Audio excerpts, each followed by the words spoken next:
2 days na lang in season na. Tapos ako 24 stars pa din. Di na kasi talaga ako masyado nakakapaglaro ngayong season eh. Naglalaro lang ako kapag magko-content, ganun. Pero wag kayong mag-alala kasi next season, ganun ulit gagawin ko. Tinatamad na rin kasi ako masyado mag-rank. Gawa nga na kapag immortal na ako pare. Ilang beses na ako immortal. Hindi mo kayo tinatamad. Araw-araw, kada season immortal kayo. Hindi ba parang nakakasawa na yun? Kailangan magdagdag ng bagong rank para naman ganahan ako maglaro. Kahit naman gawin kong 300, 400, 500, 1,000, 1 million yung star ko pare. Immortal pa rin naman yun. Hindi naman magbabago yung design nun. Kaya bakit pa ako mag-RG, diba? Ano bang, wala naman akong gustong patunayan. I mean, tingnan mo naman tong galawan na ipapakita ko sa'yo dito pare. Kala mo pro player pare. O tingnan mo. O panis si Sanford dyan.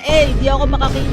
Ang galing. Sige, recall na lang muna. Sige, Christian, tumakbo ka sa akin para ililigtas kita. Eto, papatayin ko tong core nila para hindi na makapag-turtle yan. O, patay na yung core para hindi na makakapag-turtle yan. Sinasabi ko sa inyo, tara! Turtle fight! Bakit nakuha pa rin yung turtle? At sino to? Ba't andito si Gusion? Nakuha... Sino ba core nila? Ba't ang daming assassin? Yawa, tatlo! Alam nyo, bilib nga ako sa inyo eh. Kada season immortal na nga kayo. Top global pa kayo.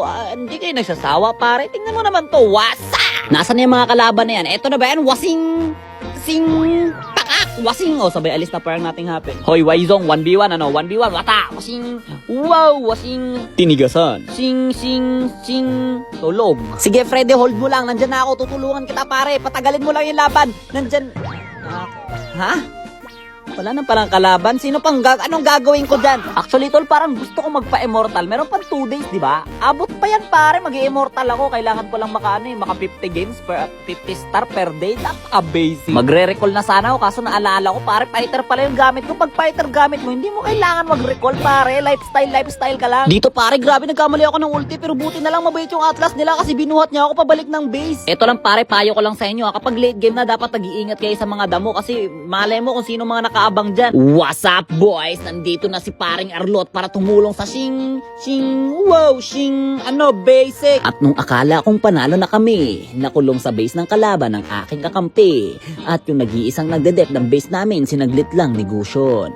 Kaya naman na nangyari, hindi nakauwi si Freddy. Tapos na ang laban ni Gusion. At na-trash talk pa kami nung Jojong natanso at naiinggit sa skin namin kasi wala siyang pambili.